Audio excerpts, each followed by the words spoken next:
प्रिय विद्यार्थियों, मैं doctor Rambhadra Yadav, assistant professor राजनीति विज्ञान, संत तुलसीदास पीजी कॉलेज कादीपुर सुल्तानपुर। प्रिय विद्यार्थियों, आज मैं इस वीडियो के माध्यम से बीए तृतीय वर्ष द्वितीय प्रश्न पत्र और ईयर फाइनल प्रथम प्रश्न पत्र, जिसका शीर्षक है भारतीय राजनीतिक चिंतन।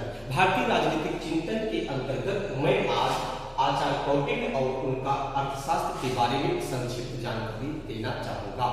प्राचीन भारतीय राजनीतिक चिंतन के इतिहास में आचार्य कौटिल्य का महत्वपूर्ण स्थान है। पाश्चात्य राजनीतिक चिंतन का प्रारंभ प्लेटो और अरस्तु से माना जाता है, जहां राजनीतिक विज्ञान के जनक अरस्तु अपनी प्रसिद्ध कृति पॉलिटिक्स में राजनीतिक चिंतन का क्रमबद्ध एवं सुव्यवस्थित अध्ययन प्रस्तुत किया। वहां आचार्य कौटिल्य ने अपने प्रसिद्ध ग्रंथ अर्थशास्त्र की रचना करके राजनीतिक चिंतन को क्रमबद्ध, सुव्यवस्थित एवं वैज्ञानिक रूप प्रतिपादित किया, जबकि कौटिल्य के पूर्व वेदों में, पुराणों में, उपनिषदों में, महाकाव्यों जैसे रामायण एवं महाभारत में, बौद्ध धर्म ग्रंथों में एवं जैन धर्म ग्रंथों में राजनीतिक चिंतन के बारे में या राजनीतिक शास्त्र के बारे में तमाम विचार प्रतिपादित किए गए हैं। उसके साथ साथ आचार्य मनु, भीष्म, शुक्राचार्य आदि विद्वानों ने राजनीतिक चिंतन प्रारंभ किया, किंतु कौटिल्य से पूर्व किसी ने राजनीतिक चिंतन को क्रमबद्ध रूप प्रदान नहीं किया। भारतीय राजनीतिक चिंतन के इतिहास में आचार्य कौटिल्य एक ऐसे दार्शनिक हैं जिन्होंने अपने प्रसिद्ध ग्रंथ अर्थशास्त्र की रचना करके भारतीय राजनीतिक चिंतन को क्रमबद्ध, सुव्यवस्थित एवं वैज्ञानिक रूप प्रतिपादित किया। इसीलिए आचार्य कौटिल्य के प्रसिद्ध ग्रंथ अर्थशास्त्र की रचना निकोलो मैकियावली के प्रसिद्ध ग्रंथ प्रिंस से की जाती है। आचार्य कौटिल्य के जन्म स्थान एवं निवास स्थान के बारे में विद्वान एक मत नहीं है। भिन्न भिन्न विद्वानों ने आचार्य कौटिल्य के जन्म, नाम और जन्म स्थान के बारे में भिन्न भिन्न विचार प्रतिपादित किया है। बौद्ध धर्म ग्रंथों के अनुसार आचार्य कौटिल्य का जन्म तक्षशिला में हुआ था। जैन धर्म ग्रंथों के अनुसार आचार्य कौटिल्य का जन्म मैसूर के अवनबेलगोल प्रदेश में हुआ था। कुछ विद्वानों के अनुसार कौटिल्य का जन्म नेपाल की तराई प्रदेश में हुआ था, किंतु अधिकांश विद्वानों के अनुसार इस गरीब ब्राह्मण का जन्म 400 ईसा पूर्व ऐतिहासिक नगरी तक्षशिला में हुआ था।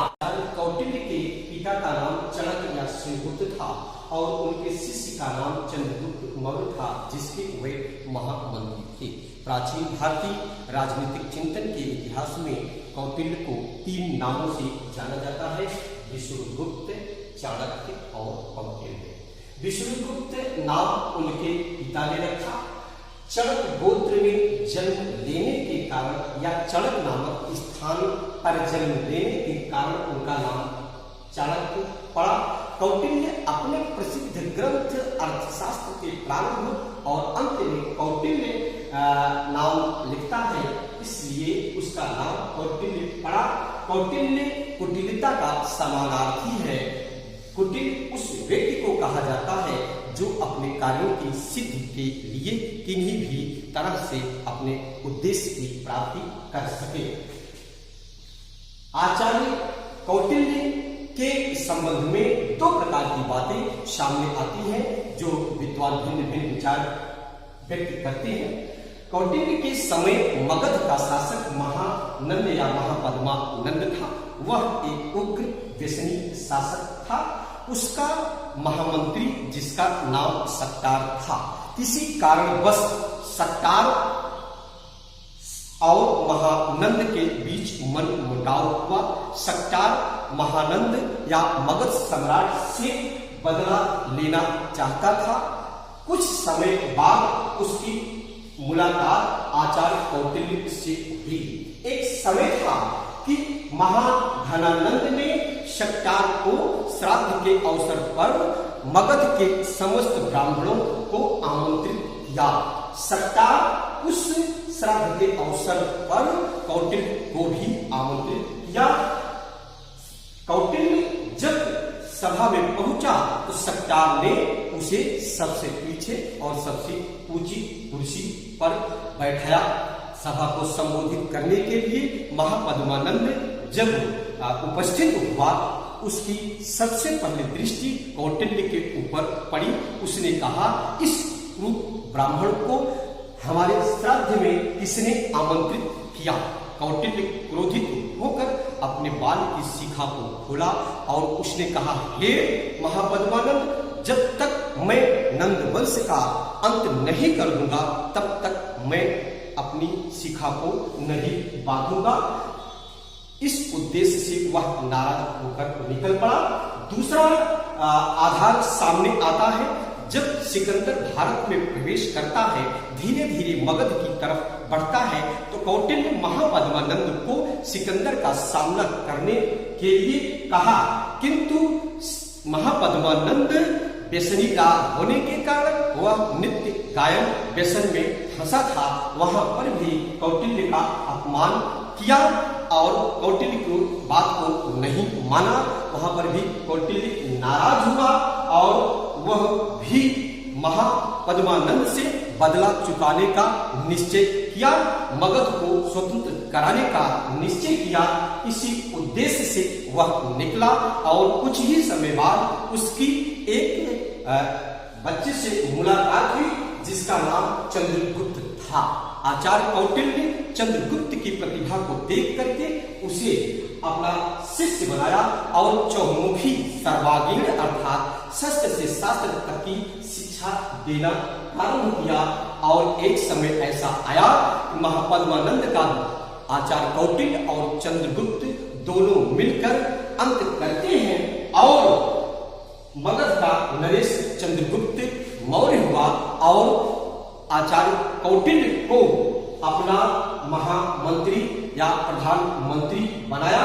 मगध पर चंद्रगुप्त मौर्य को आसीन करने के उद्देश्य से ही आचार्य कौटिल्य ने अपना प्रसिद्ध ग्रंथ अर्थशास्त्र लिखा। कौटिल्य ने अर्थशास्त्र की रचना 321 से 300 ईसा पूर्व के मध्य की। 1905 में कौटिल्य कृत अर्थशास्त्र की खोज तंजौर के डॉक्टर श्याम शास्त्री ने की। कौटिल्य का अर्थशास्त्र संस्कृत भाषा में और ताड़ के पत्ते पर लिखा गया है।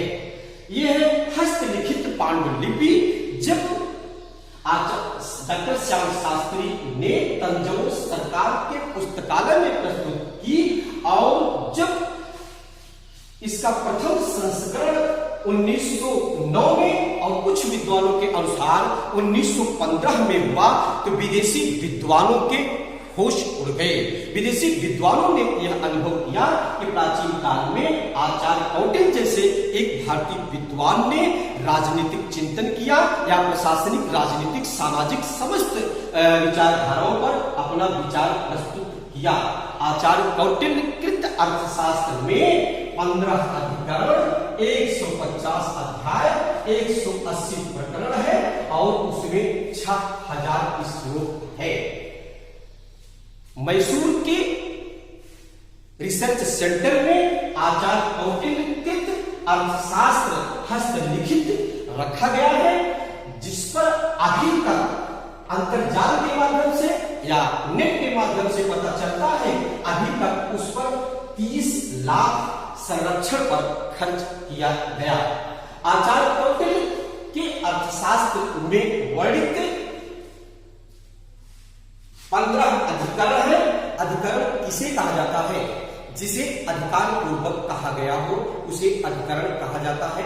आचार्य कौटिल्य के प्रसिद्ध ग्रंथ अर्थशास्त्र में जिन 15 अधिकरणों का उल्लेख किया गया है वे इस प्रकार है, जैसे नंबर 1 विनयाधिकरण, नंबर 2 अध्यक्ष प्रचार, नंबर 3 धर्म स्थली, नंबर 4 अष्टक शोधक, नंबर 5 योग वृत्ति, नंबर 6 मंडल एवं, नंबर 7 सारगुण, नंबर 8 व्यसनाधिकारी, नंबर 9 अरिया सत्यकर्म, नंबर 10 संग्रामिक, नंबर 11 संघवृत्ति, नंबर 12 अवलियस, नंबर 13 दुर्गलंबोपाय, नंबर 14 औपनिषदक और नंबर 15 तंत्र युक्ति।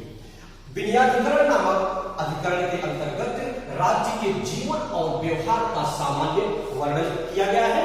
अध्यक्ष प्रचार नामक अधिकरण के अंतर्गत आचार्य कौटिल्य ने राज्य के प्रशासनिक अध्यक्षों के विभागों और उनके कर्तव्यों का विस्तार से वर्णन किया है। धर्म स्थली नामक अधिकरण के अंतर्गत मुकदमों की सुनवाई और उसका निर्णय पर विचार किया गया है। नंबर 4 कष्टक शोधक नामक अधिकरण में कौटिल्य ने समाज में बाधा पैदा करने वालों को दंड देने की विधि का विस्तार से उल्लेख किया है। वृत्त नामक अधिकरण में कर्मचारियों के कर्तव्यों का विस्तार से वर्णन करते हुए अराजक तत्वों को दंड देने के विद्या का वर्णन किया गया है। मंडल योनि नामक अधिकरण में शत्रु राज्यों को बस में कैसे किया जाए इन उपायों का विस्तार से वर्णन किया गया है। सारगुण में शत्रुओं के प्रतिकार के उपायों का आचार्य कौटिल्य ने विस्तार से वर्णन किया है। नंबर 8 व्यसनाधिकारी नामक अधिकरण में राज्य पर विपत्ति के कारण, किस कारण से राज्य पर विपत्ति आती है और उसके निवारण किस प्रकार से राज्य की विपत्ति का निवारण किया जाए, उसे समाप्त किया जाए, इसका विस्तार से आचार्य कौटिल्य ने उल्लेख किया है। अभ्यासक कर्म नामक अधिकरण में विजय के लिए प्रस्थान से पूर्व विचारणीय विषयों पर मंत्रणा का विस्तार से उल्लेख किया गया है। संग्रामिक नामक अधिकरण में विजय के समय युद्ध के नियमों का विस्तार से उल्लेख किया है। आचार्य कौटिल्य ने विजय के समय युद्ध के नियमों का पालन किस तरह से किया जाए, इसका विस्तार से अर्थशास्त्र में उल्लेख किया है। संघवृत्त नामक अधिकरण में संघ राज्यों में कैसी फूट डाली जाए, उन पर फूट डालने की विभिन्न विधियों का उल्लेख किया गया है। नंबर 12 अवलियस नामक अधिकरण में निर्बल राजाओं द्वारा सबल राजाओं का प्रतिकार किस तरह से किया जाए। और नंबर 13 दुर्ग लंबोपाय के अंतर्गत शत्रुओं के दुर्गों पर विजय पाने के विभिन्न नियमों का विस्तार से उल्लेख किया गया है। नंबर 14 औपनिषदक नामक अधिकरण में शत्रु पर जादू, टोना, टोटका आदि का प्रयोग विस्तार से किया गया है। भारत जैसे विशाल प्रजातांत्रिक देश में आज भी जादू, टोना, टोटका, भूत प्रेत आदि पर लोगों का विश्वास करने वालों की संख्या कम नहीं हो रही है। नंबर 15 तंत्र युक्ति नामक अधिकरण में आचार्य कौटिल्य ने अर्थशास्त्र के अर्थ की सामान्य विवेचना की है।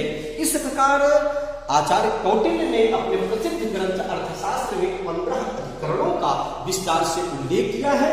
राजनीतिक विज्ञान के विशेष संदर्भ में इसी पर भिन्न भिन्न प्रकार का विचार प्रतिपादित किया गया है। आचार्य कौटिल्य ने अपने प्रसिद्ध ग्रंथ अर्थशास्त्र में राज्य की उत्पत्ति, राज्य के उद्देश्य, राज्य के आकार, सप्तांग सिद्धांत, मंडल सिद्धांत, सारगुण नीति आदि का विस्तार से उल्लेख किया है। प्राचीन भारतीय राजनीतिक चिंतन के इतिहास में आचार्य कौटिल्य ने अपने प्रसिद्ध ग्रंथ अर्थशास्त्र की रचना करके विश्व के समस्त राजनीतिक विद्वानों का ध्यान अपनी तरफ आकर्षित किया। इस गरीब ब्राह्मण विद्वान ने अर्थशास्त्र के द्वारा भारतीय राजनीतिक चिंतन को अत्यधिक महत्वपूर्ण स्थान पर ले जाने का कार्य किया है। भारतीय राजनीतिक चिंतन के इतिहास में आचार्य कौटिल्य का महत्वपूर्ण स्थान तब भी था, आज भी है और आने वाले समय में भी रहेगा। आचार्य कौटिल्य के प्रसिद्ध ग्रंथ अर्थशास्त्र की रचना आधुनिक युग के राजनीतिक विद्वान, जिसे आधुनिक युग का जनक कहा जाता है, निकोलो मैकियावली के प्रसिद्ध ग्रंथ प्रिंस से की जाती है। एक तरफ जहां आचार्य कौटिल्य का उद्देश्य नंद वंश का नाश करके चंद्रगुप्त मौर्य को मगध का सम्राट बनाना था, वहीं निकोलो मैकियावली का प्रमुख उद्देश्य था इटली में राजतंत्र की स्थापना करना। इसी से यह पता चलता है कि आधुनिक युग का जो प्रिंस है वह कौटिल्य का प्रसिद्ध ग्रंथ अर्थशास्त्र का सामना कर सकता है, मुकाबला कर सकता है। इसलिए भारतीय राजनीतिक चिंतन के इतिहास में कौटिल्य का महत्वपूर्ण स्थान है। इस वीडियो के माध्यम से मैं सभी विद्यार्थियों को आचार्य कौटिल्य और उनका अर्थशास्त्र के बारे में जानकारी दिया। यदि आपको पसंद आए इसे लाइक करिए, सब्सक्राइब कीजिए, पसंद कीजिए